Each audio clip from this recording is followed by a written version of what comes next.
I might just play Killer Beanie so you can do your stream, and then if you want to play after, we can. Yeah. That's if I can ever get this up and running. Derek! Never mind. Never mind. I found it. Peaches, are you good? I found.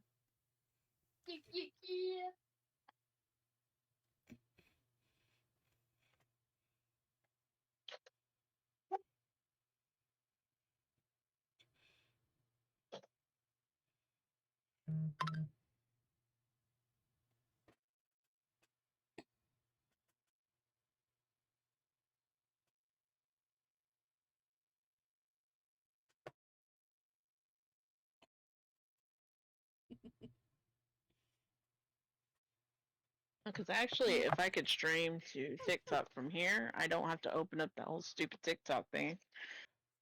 That one really lags my computer.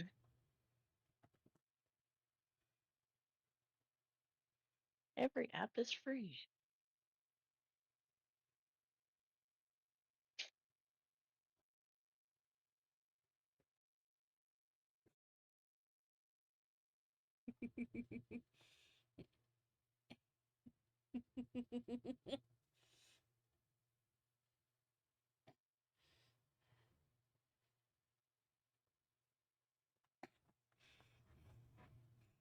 What does that mean? Locate my stream key.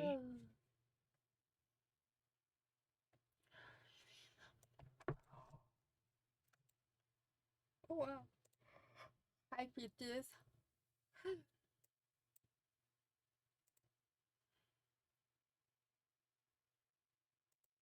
Okay.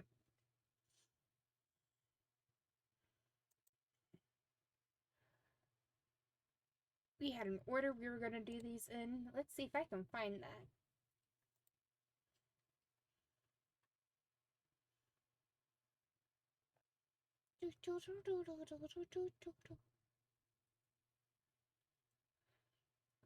Got it.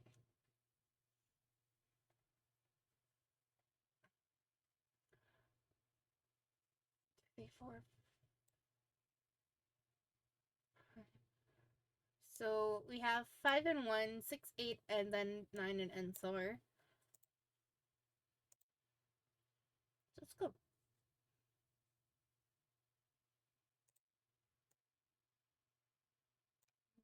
Size everything.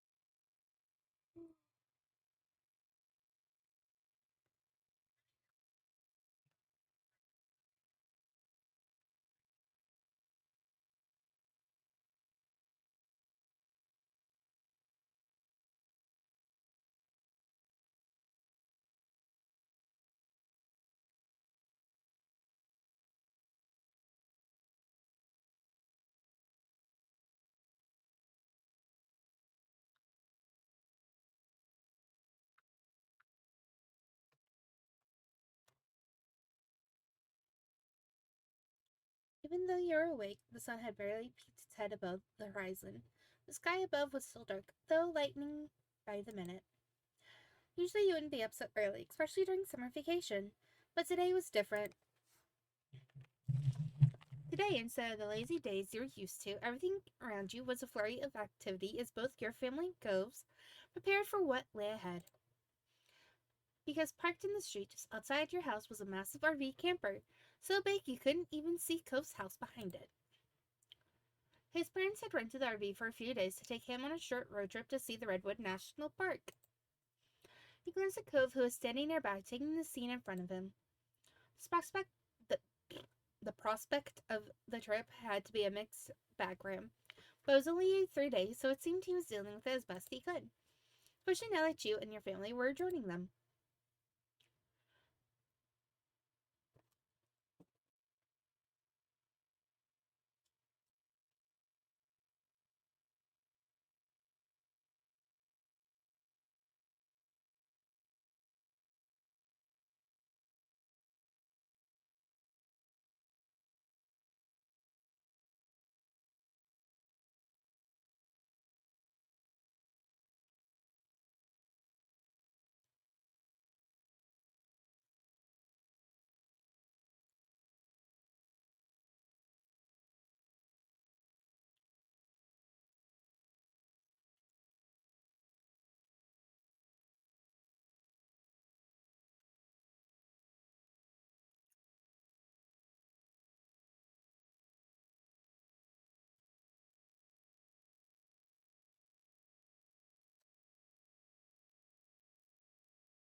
Oh my god. So I figured out what happened to my hair tie. Peaches found it.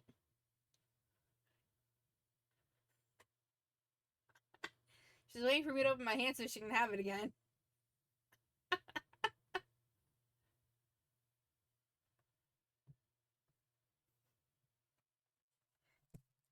It is mine. I've been looking for it all day.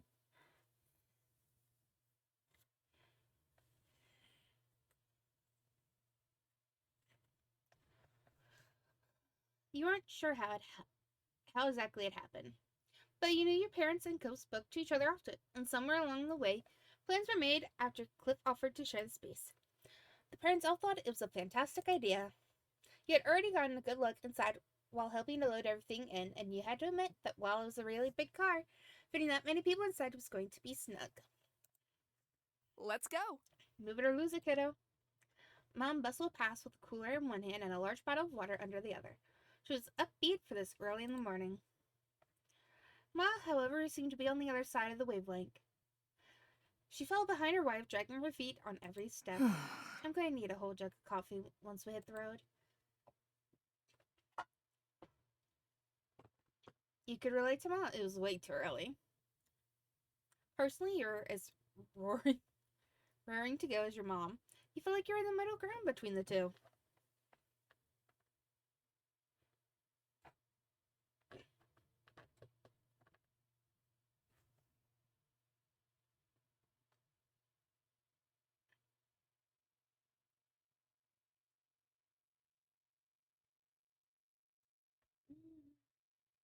Way too early.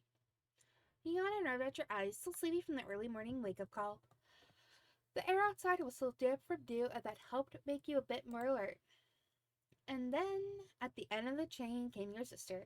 She had a bone to pick before the trip officially started. Her rattling off critiques added some level of normalcy to everything new going on. Ugh. I don't get why I can't sleep in the bed tonight.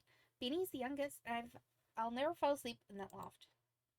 We're trying to make things fair on everyone. If you want to play the older card, you should be offering to take the loft both nights. It's important for big siblings to make sacrifices for their younger ones.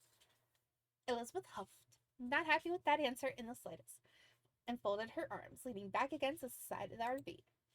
The trip plans had been nailed down prior, the sleeping arrangements included. Elizabeth still held on to her objections with them. There was a main area of the RV with a couch, loft, and some floor space. At the end of the car was a room with a large bed. Your moms were sharing the bed. Kara was on the couch, and father and son intended to sleep on the floor.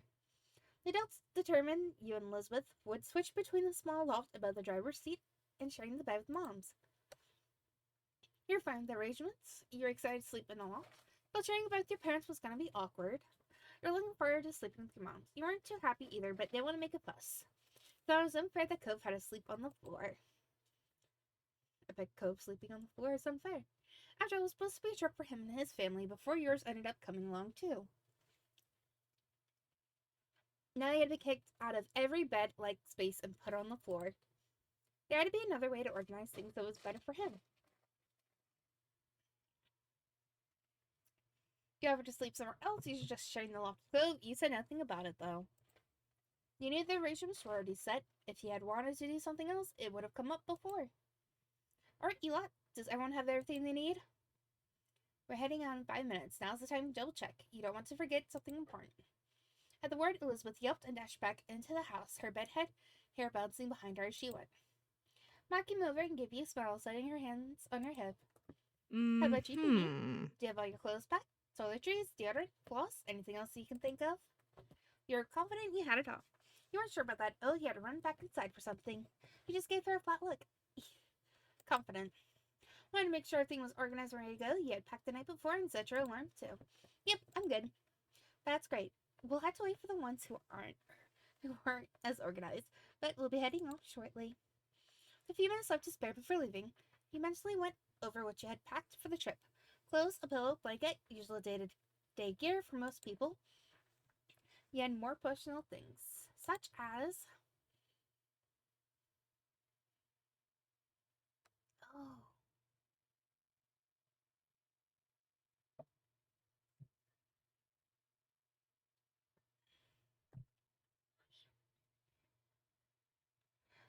Yeah.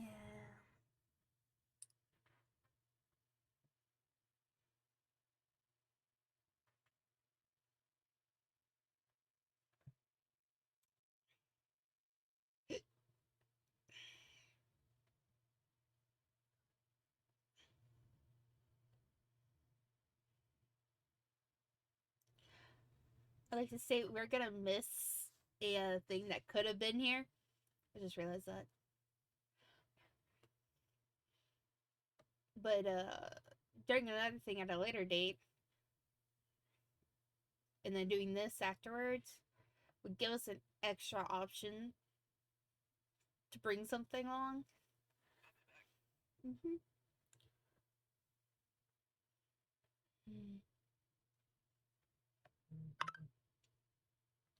I didn't think of that though.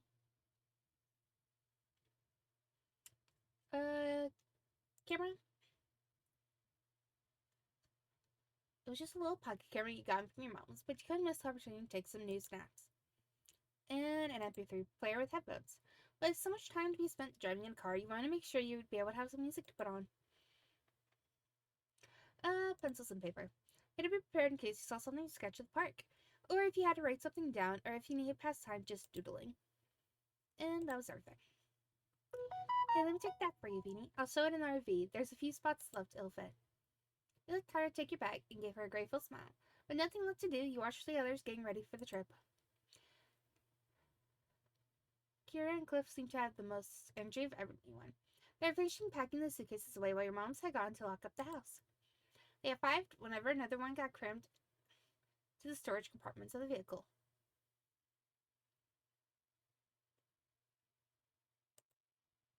Even though your own parents were more low-key than Cove's, you could tell they were both excited for the trip. It had been a while since your family had been away anywhere together.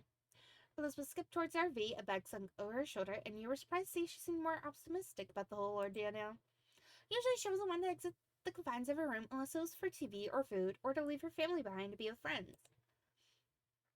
You would have thought 3 whole days packed in an RV with 6 others would be too much for her. But it was a nice surprise. You suppose any vacation was better than no vacation in her mind. Cliff had been pretty quiet so far, and more than anything seemed to be overwhelmed by the situation. You're excited for the trip too. You're very excited for the trip either. You're eager to get to the destination. You're curious about the RV. And you feel much either way but the plans. You're eager to get to the destination. You're looking up the park online and couldn't wait to explore everything it had to offer. Hi, Corpse. Soon the miscellaneous remaining tasks had all been wrapped up. Everyone piled into the RV. It was officially time for the trip to start. And it did. Cliff took the first shift driving. He cautiously navigated the massive car out of the narrow neighborhood streets. How are you doing?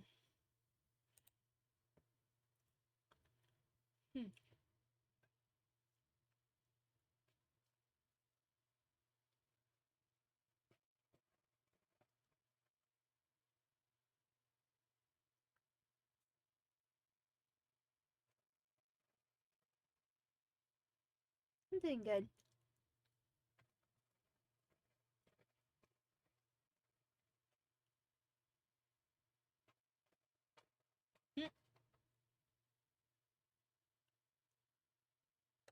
Give me one moment.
Bitch is crying going wild right now. Honestly makes me think she got into catnip. Yes, I'm talking about you. You're running around the place.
I was wondering how long it would take Risa to notice.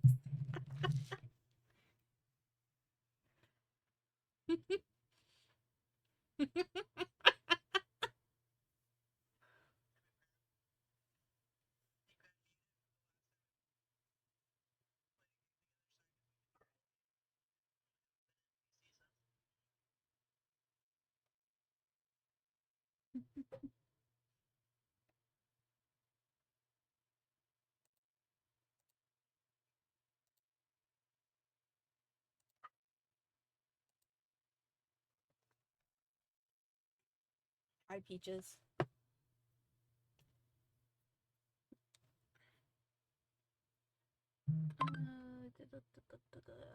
It was such and go for the first part of the journey. Your moms and Kira were all huddled at the front, trying to get a view of how much space they had on each side. I just hit my mic.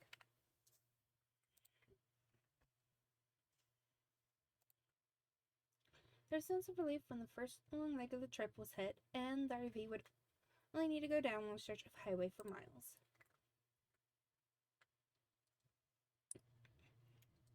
The mom group cleared up the driver's area, leaving Clove's dad to do it. Yeah, I can speak.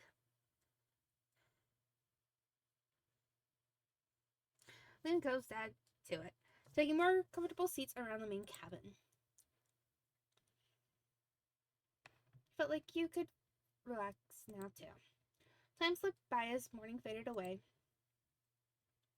Before he realized it, the engine of the RV came to a stop, but only halted for a few moments as Cliff climbed up from the driver's seat.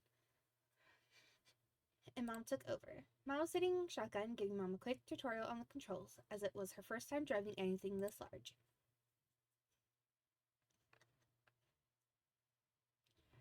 Cliff groaned as he headed towards the rest of you, stretching his arms above his head and loosening up his muscles. We're making good progress. Yeah, maybe you should take a nap in the back for a while. That was the long haul you just did.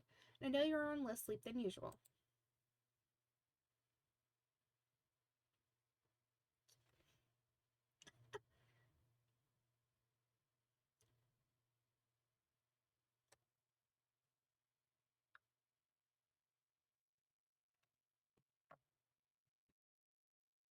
Cliff lifted the hand that trademark sign of his slipping into place.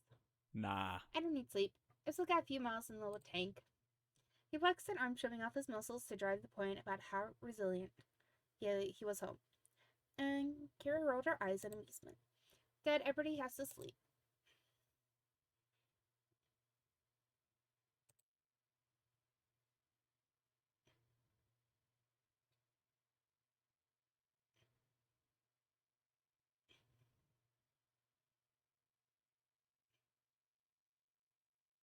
Did my sun alert not go up for that?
Boop.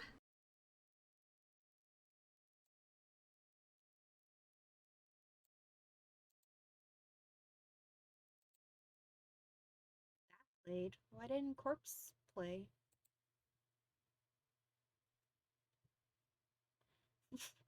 They really said no to Corpse. Corpse's boob. Boys, sucking first.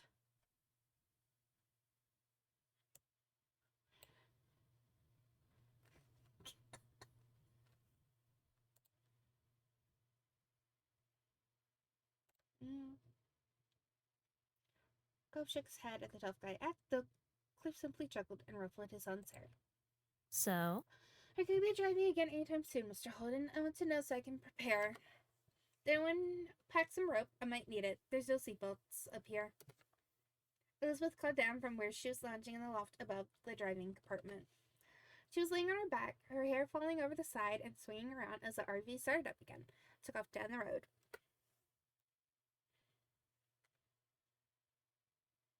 A bag of potato chips was balanced on Elizabeth's stomach, and she tossed a couple in her mouth. Cliff held a hand to his chest, pretending to be offended by the remark.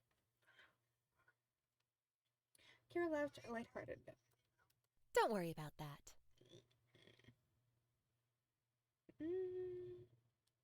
Murder him.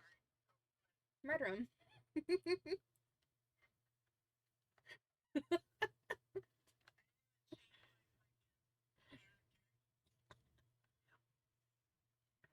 Lucky for all of us, we have enough adults to cover the shifts today.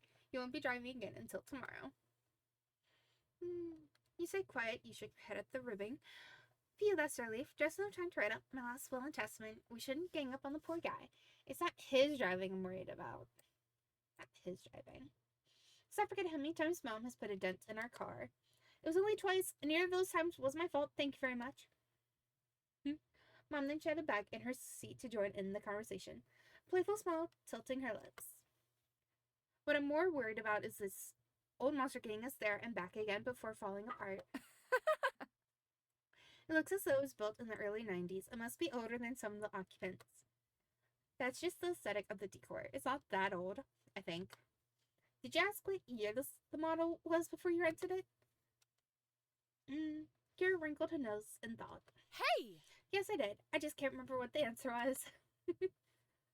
Cliff chuckled at her while the rest of you let out a collective sigh. The RV lurched a little as it picked up speed, and you held onto the ladder to the loft to keep your balance. You felt something graze the top of your head before a weight settled on your purple hair. When you tilted your chin up carefully to look, you heard the rustling of the bags of chips and realized Elizabeth had rested the end of it on your head. She gestured to the opening, silently offering to share her snack. You took a handful. The next time she's going to be nice to us. Reaching up, you scooped up some chips. After that, the weight of the packet left your scalp. You happily munched away as the conversation continued on, and you got closer and closer to your destination. The day flew by with the group of you chatting, playing games, and passing the time together before finally arriving at the park and setting up for the night. Mom was closing the windows while everyone got ready for bed, saying goodnight to the others as she made her way to the back room. You had all had dinner together while still driving, and some hours after you had arrived at your destination and found a spot to park in for the rest of your stay. Getting a look across the front of the RV, you noticed almost everyone there was already dozing off where they were, with Cove having completely fallen asleep curled up in the passenger seat. He must have done so while Kira was driving the last leg, and they had decided not to disturb him. Kira herself was the only one up there who was still awake, flipping through a magazine next to a portable light from her spot on the couch. Seeing Mr. Holden needed to sleep despite his claims. You followed your moms into the back room and closed the door behind you before crawling into the bed between them. It was a queen-size bed, so there was enough space for the three of you together without too much squishing. Good night. Get dressed, Beanie. We got a big day ahead of us tomorrow. That's fantastic. I'm looking forward to the bushwalk in the morning. It's been a long time since I was out in the nature like this. There'll be plenty for us to see. You stayed awake for a little while longer while your moms whispered about the park and forest in general. The sound of their voices in the background eventually nodded off to sleep. Shh. The next morning, you were up bright and early preparing for the day ahead. You had slept well, you had an okay sleep, you had slept terribly. Slept well. You fell asleep before you know it and woken up rested. Mom whined a bit about the firmness of the mattress, but Mom had only encouraged her to enjoy the trip while she could. While looking for a spot to get ready, you had some trouble finding space of your own, so the others were doing the same thing. Coz was perched on top of the counter, brushing his hair and tucking up his legs every time someone wanted to move past. The parents were checking, double-checking, and triple-checking that you had everything, to the point where you had stopped listening to them altogether. You knew you wouldn't be returning to the RV at all that day, but by the look of the backpacks that were packed up and ready to go, you doubt anything was missing from them. It didn't take much longer until you all exited the RV in a bustle and headed into the Redwood National Park. Wow.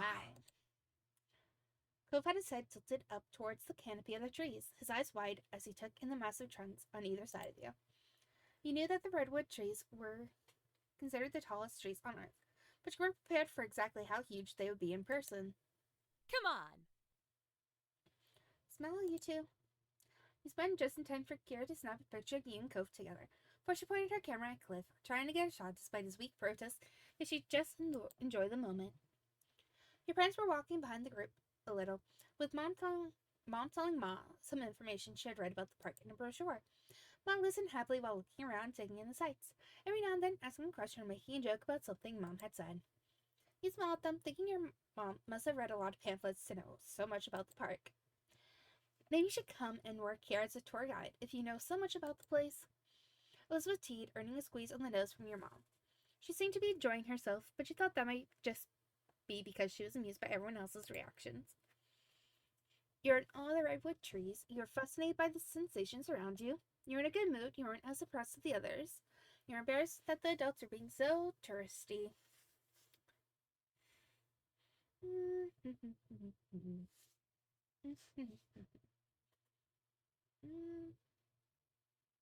Good mood. Why not? The air is fresh and clean, and it was nice to be outdoors with people you loved most. You were certain that this was only the beginning of what would be a great day. The adults had decided on some casual nature walks, rather than any serious hiking. You strolled along at your own pace, taking in the scenery.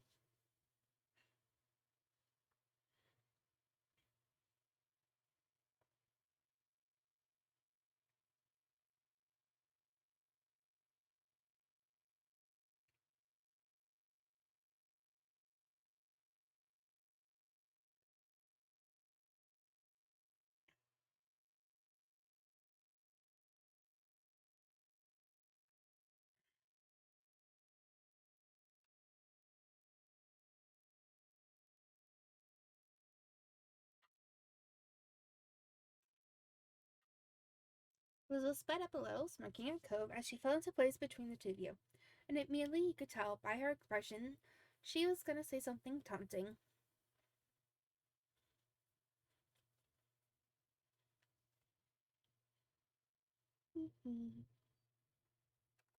Ah. I can't believe our families are actually on vacation together.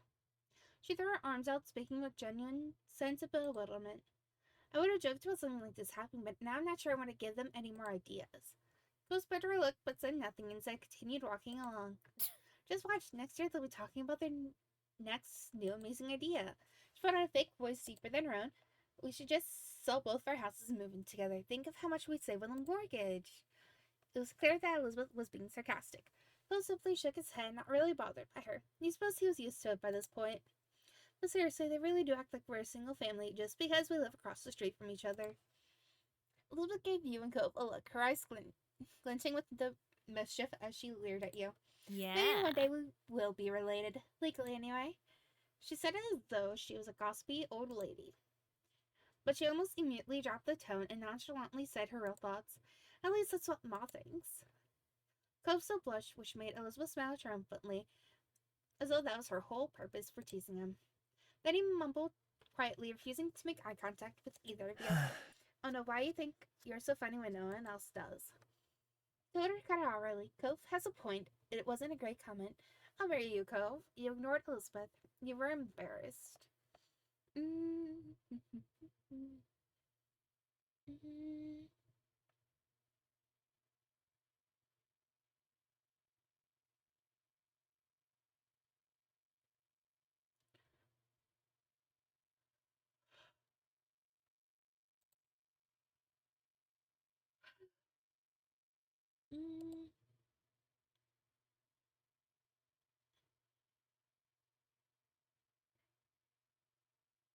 Does anyone want to decide this?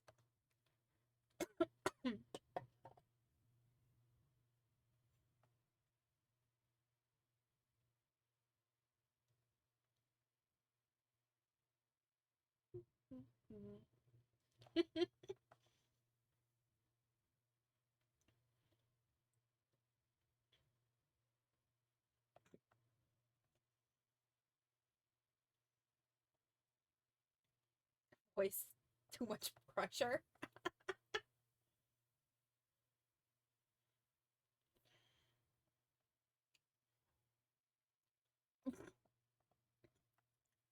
I'll marry you, Cove. Okay. He looked at you in disbelief. He generally could not believe this is where the conversation had gone.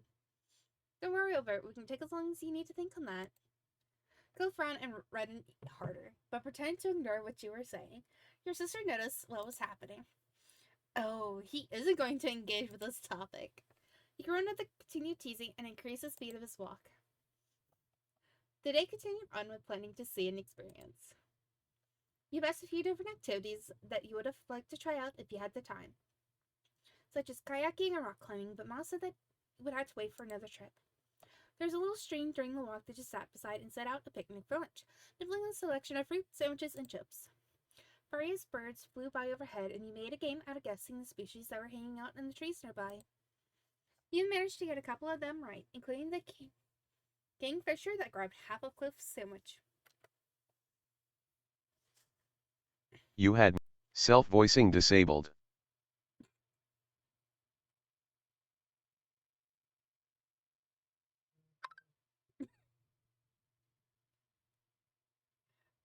You were glad you got to do this in the end. You were disappointed to only have one day in the park. You thought the long trip wasn't worth only one day here. You had more fun hanging on the RV. You had a good time with this trip.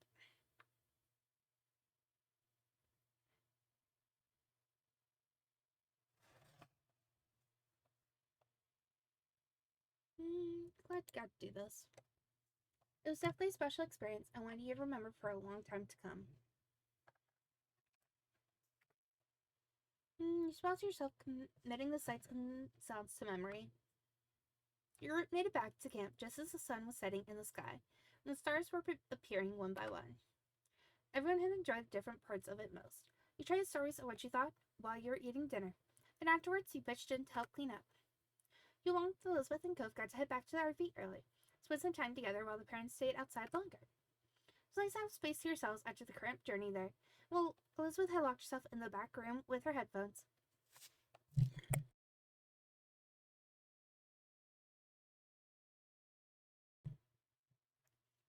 You and Cove were left in the main lounge area.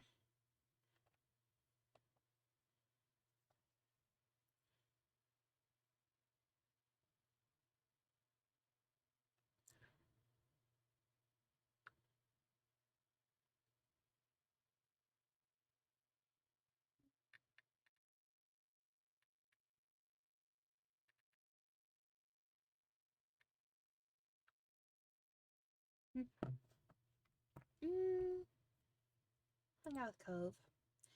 We might as well get comfortable. Who knows how long they'll be out for? He took a seat on the sofa while Cove sat down on the other end, tapping his fingers against his knee. Your cheeks warmed a little at that. Being close to him never failed to feel exciting. You've seen Cove nearly every day for the past 5 years, but seeing him in a jacket was still somewhat unusual. In Southern California, he could get away with that. It's a simple difference from his normal style, yet you couldn't help noticing the way he looked right now. It looked great on him. In fact, Cove always looked nice. When Cove cleared his throat, your eyes snapped to his. He had an eyebrow raised and had clearly caught you staring at him. What? Is everything okay?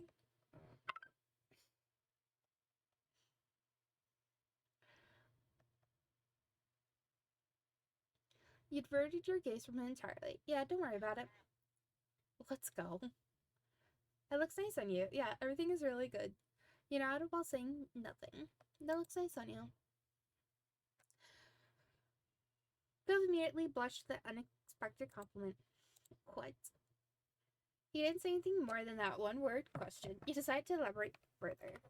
You know, I hardly ever see you wearing a jacket, especially in summer. Yeah. Oh yeah, I like wearing as few layers as possible. It's easier that way.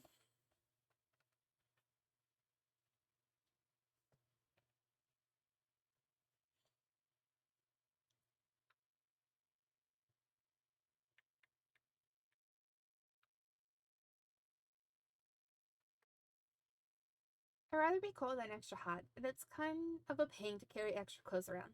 My parents made me bring this jacket. I'm the same way. I don't mind either way. I love wearing layers. I love layers and accessories too.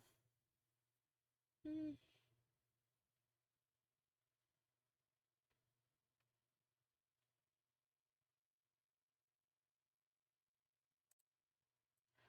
probably why I have a closet almost filled to the brim at home. Phil smiled lightly at you and nodded. I've noticed. Perked up hearing that. He noticed you too. He changed the subject. You asked him what he liked to see others wear.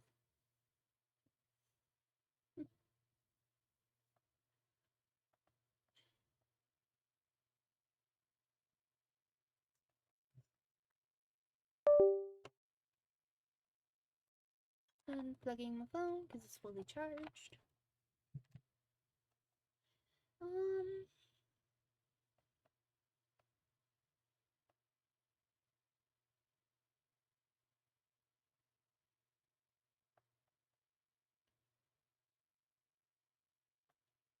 He asked him what he liked to see others wear.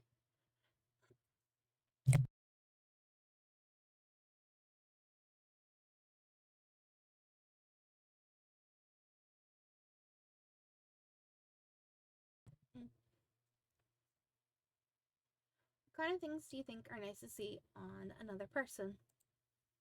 Cove's eyes went at the question, and his defense reply seemed to slip out before he had a chance to have a proper think about it. Nothing.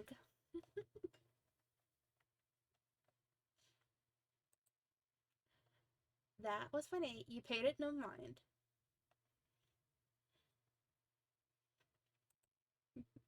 He still did, however. I didn't mean it like that, you know. I know. Answer with what you do mean, then.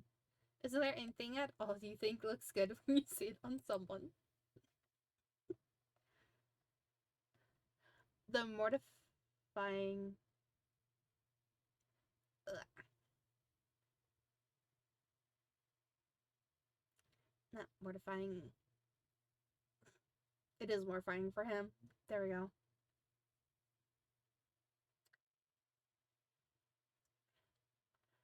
I can think and speak. Sometimes. Cove mumbled under his breath, and he couldn't quite catch the words. He was having a difficult time with the subject. It was a topic that made him uncomfortable, so he let it go. He had a little fun, and that was enough. He changed the subject. You're not very good at these conversations, are you? I swear I won't make fun of you. I just thought it'd be fun to talk about. I swear I won't make fun of you. That's not really it. Phil seemed pretty jumpy about your statement, but you weren't ready to give up so easily. Please? Cove sighed and looked down his lap where he was fidgeting, his hands still reluctant to give an answer. I don't know. I don't know. Made an unimpressed sound over how this was going. Are you sure? Fine, I guess I kind of like ankle bracelets. Ankle bracelets. Yeah, everyone can wear a pretty bracelet. Wrist ones are cool too, but they're pretty normal.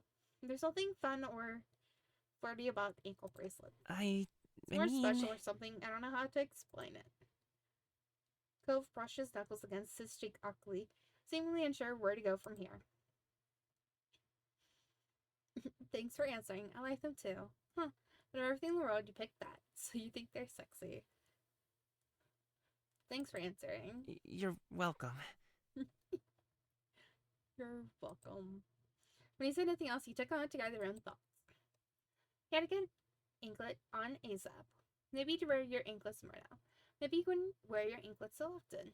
Thought about buying an anklet of your own. You're happy to hear more about Cove, but it didn't really change anything.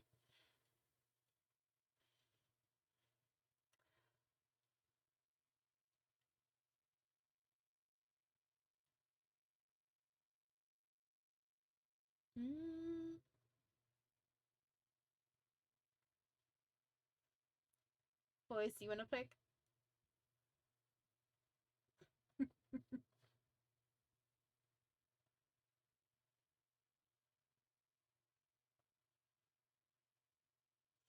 Watch voice say too much pressure.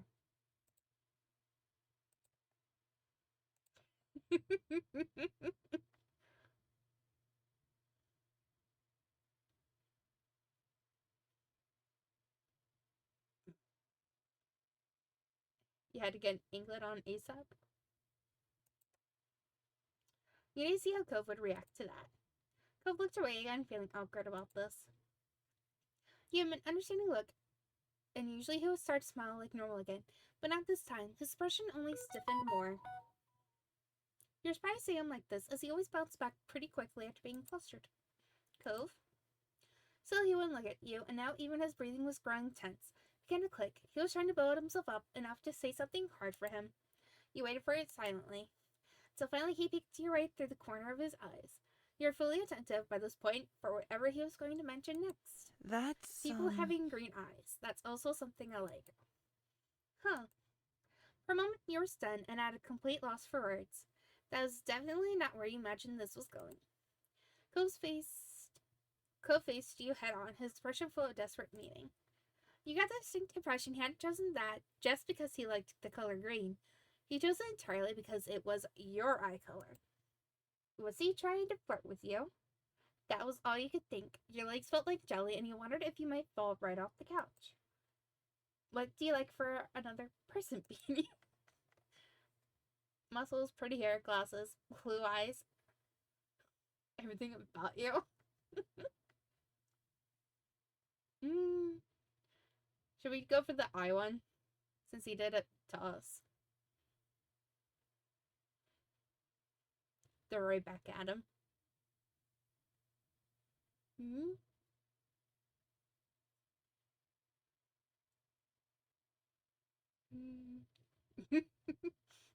Duh. Quill flushed a deeper shade of red, and his mouth fell open, acknowledging that Jay just used the same line back on him. Now you were both flirting with each other. He placed his hands in his lap and looked down. It seemed he hadn't expected to get this far and didn't know where to go from there. With that, the topic abruptly dropped off. Quill officially had no more to say on it. Friends all arrived soon after, each of them climbing into the RV and finding some place to sit down and rest their legs. Elizabeth, having heard the commotion, came out from the room for the first time since arriving in Djundral. Spent the evening chatting and playing a few games, enjoying the last evening of the trip together.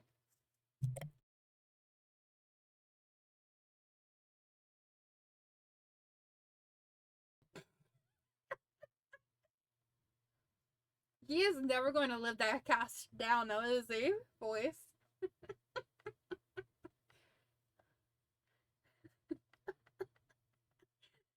Never.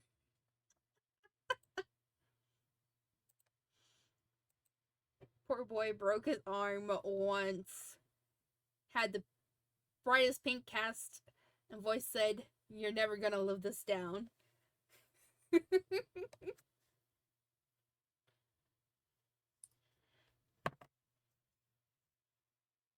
Bedtime arrived within the blink of an eye as the group hunkered down for the night. Mom did a final round to be sure nothing had been left behind. She explained that Cliff was going to start driving early in the morning, like on the first day, but would be letting everyone else in the group sleep. There wouldn't be a need for all of them to get up. Now's the time to check he hadn't left everything outside. You, as well as everyone else, were confident he had it all packed up inside the RV, which meant it was time to get some rest before the journey home tomorrow. Mom's Elizabeth said goodnight, heading to the back room, while he climbed up to the loft. Cove and his family got situated below in the previously set arrangement. You tried to get comfortable as a million thoughts were running through your mind. It was hard to believe that the trip was practically over, and before you knew it, you'd be back in your own bed at home. You enjoyed this mini adventure. You thought the trip had been okay. You thought the trip was a waste of time. You hadn't had a good time. You enjoyed this mini adventure. It was short, that was for sure, but you got to see and do so much during your time here. All in all, it was a nice break away from home. The minutes ticked by silently. It didn't take long for the slight snores of Cliff and Kira to drift up to you. They were asleep now. You wondered if Cliff was still awake and decided to poke your head out from the loft to find out. You blinked through the dark. Looking down the hall, you noticed Cliff laying on his back, his eyes staring straight up at the ceiling. His seafoam hair was spread out on his sleeping bag. He must have felt you watching, because suddenly his eyes locked on yours. It was difficult to see much in the dim light, but you could make out the crooked smile on his face well enough. Grinning back at him, you made a silly face. You waved at him. Cove lay back, still smiling at you through the dim light. You gestured for him to come over. You then went back to trying to sleep. You then decided to have fun quietly. Should we gesture for him to come over, or should we just head to sleep, boys? Or does anyone else want to decide?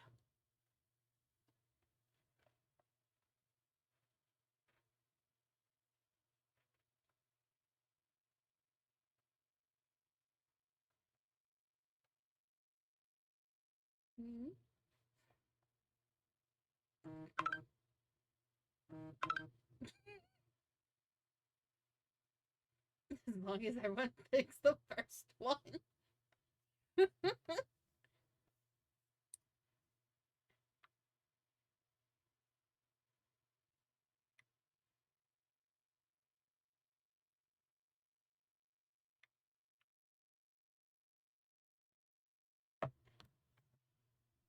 Well, no one is saying anything else. Cove looked unsure about it, but you were happy to see him slowly start to sit up anyway. His sleeping bag rustled as he moved, though he tried to go slow and froze up like a deer in headlights every time he made a sound, watching his parents for any sign of movement. Eventually, he managed to maneuver around his sleeping bed and make it to the ladder standing on the bottom rung. Ray looked up at you and whispered, "What?" "Hi." "Oh, it was nothing. Good night. How are you doing?" You invite him up to the loft. Should I just pick the loft option? Your voice? I feel like that is what you're gonna want me to pick. Do you want to come up? His eyes widened just so you could only tell because he had come to where you were. No, Peaches. I protected the keyboard from getting stepped on.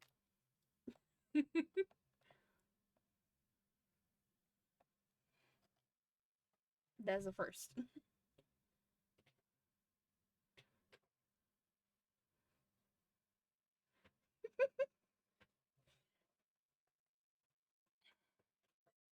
If Peaches messes this up, nothing. Cove glanced behind him quickly at his sleeping parents before turning back to you. Okay. You broke out into a grin and scooched back as far as you could, making space for Cove to crawl in. He was very tall, so it wasn't a great fit for him, but he managed to squeeze himself in.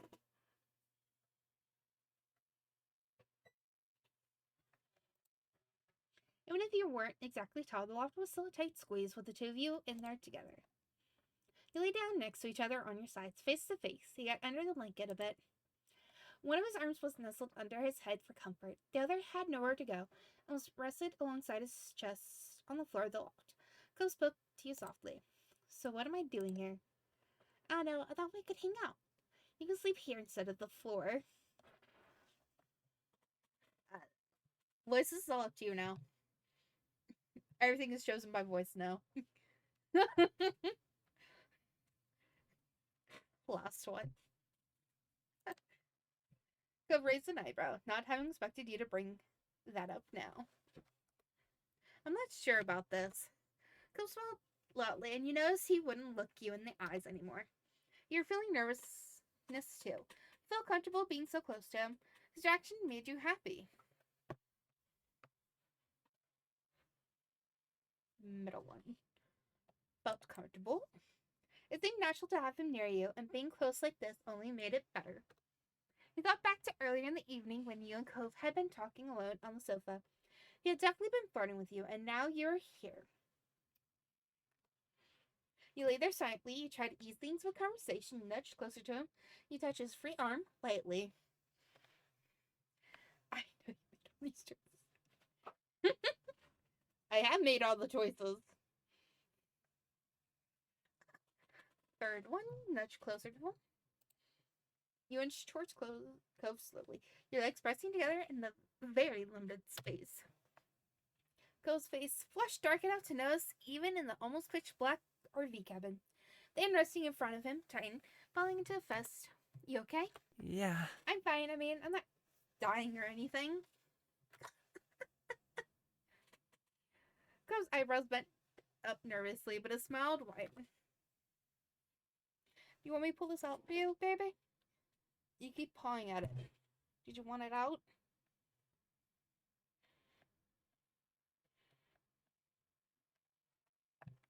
Or are you just trying to hit the thing?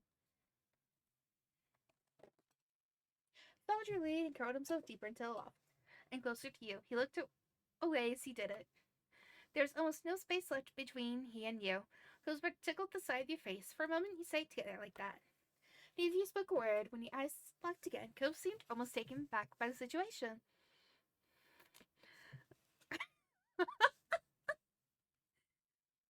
Voice. Man up, Cove. You aren't going to break anything this time.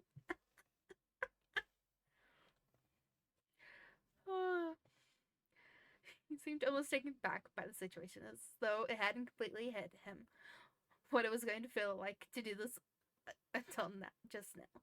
He opened his mouth to say something, but shut it tight before anything came out. You went to sleep how you were. You went back again. You snuggled against him. You leaned in to kiss him.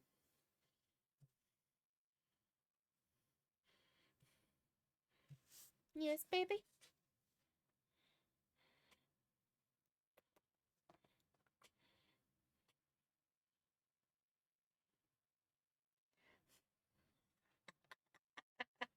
You want the last one?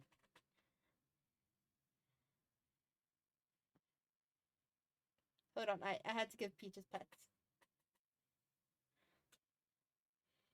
Yeah.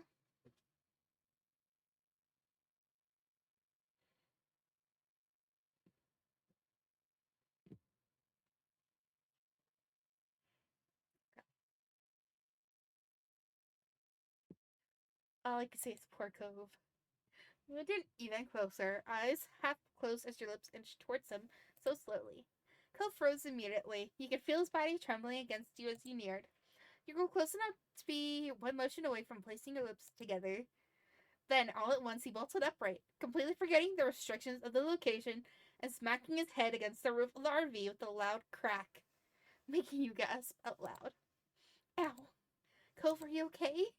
He didn't answer. He fell back to the loft floor in a flustered pile. He pressed one hand against his head and the other over his face as he groaned in pain. Boys did that.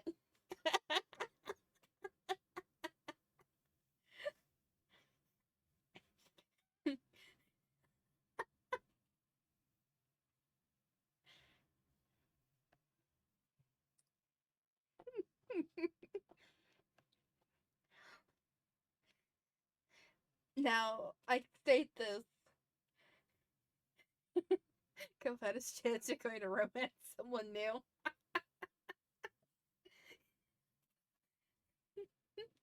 Can we just state, boys, you're the one who chose it. You're the one who made him do that.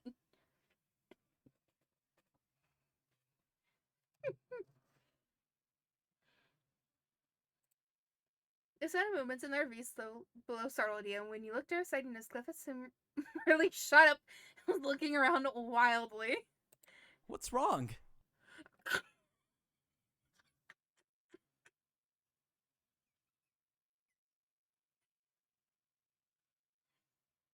I like to state I didn't have this happen.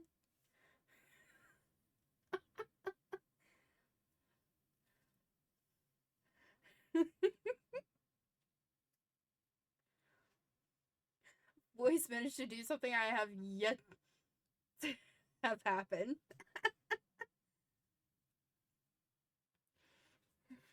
Wake up, people, something happened. Cliff reached over to her. Kira was on the couch. She wanted to see shook her out of sleep, deep enough to not be interrupted by the chaos. What's going on? Lights came on, you scrambled under the blanket to avoid being seen, but it was too late. What? Cove, where are you? Beanie, are you? Oh. It only took a time for Kira to figure out where her son had gone, and he saw her Cliff's chuckle as he to realize.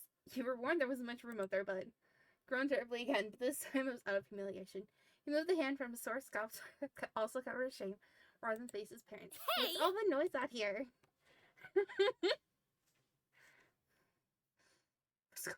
So was shocked. We also just state voice. The only to your horror, the door at the back of the RV opened and Elizabeth, as well as your moms, peeked their heads out into the hallway. Is everything okay? Sorry. It's nothing. Sorry for waking you up. Curled into himself, completely humiliated, as he apologized a couple more times. Not loud enough for anyone other than you to hear, though. He left you just to try to check on him.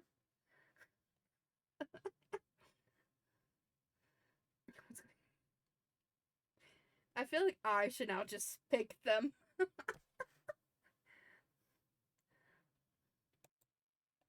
You checked on him. Hey, how's your head? With another whimper, Cove pushed himself up onto his side. I should probably get Mom to look at it. Gary casually came on over to the edge of the loft. She patted her son on the back.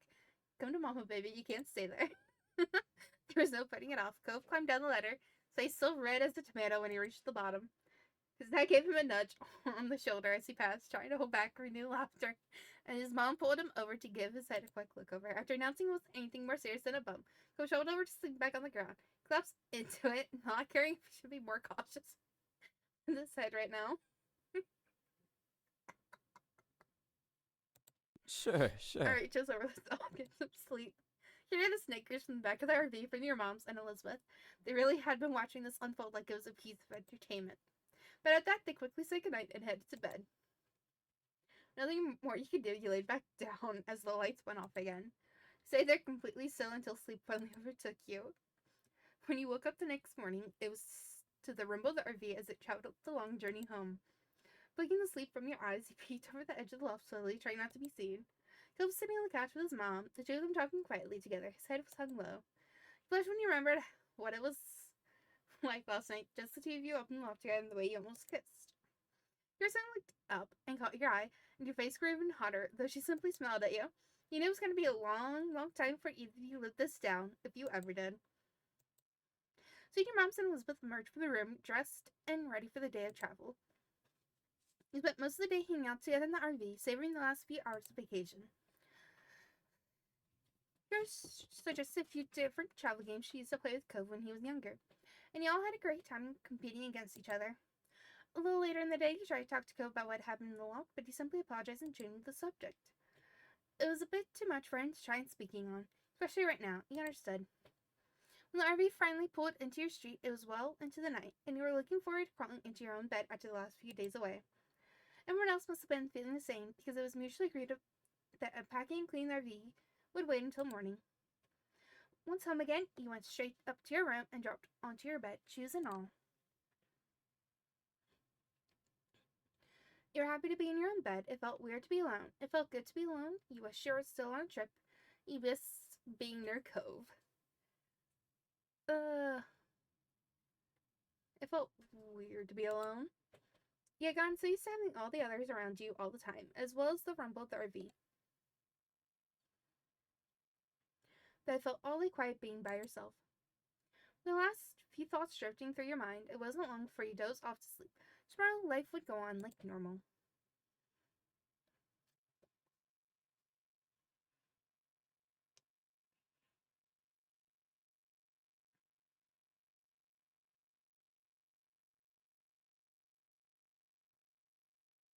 My hand is freezing.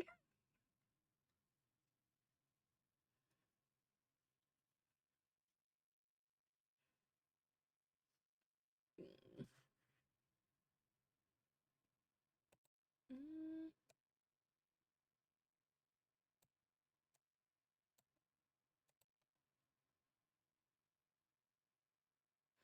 It shouldn't be called road trip. Call it Cove Gets a Poop.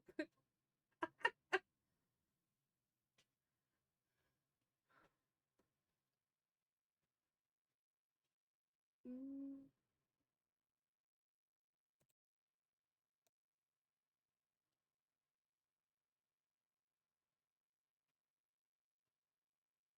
Mm.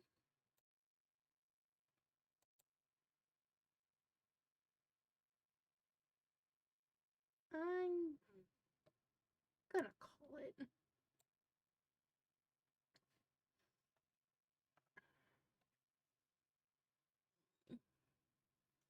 No, but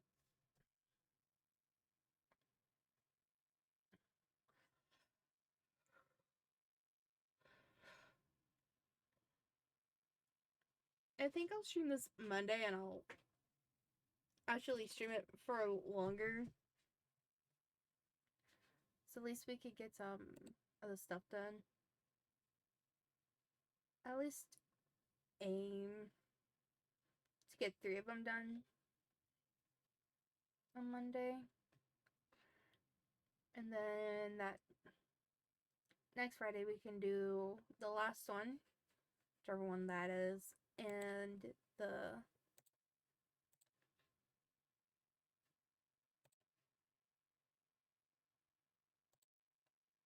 start on the next portion of the game. So I shall see you all tomorrow.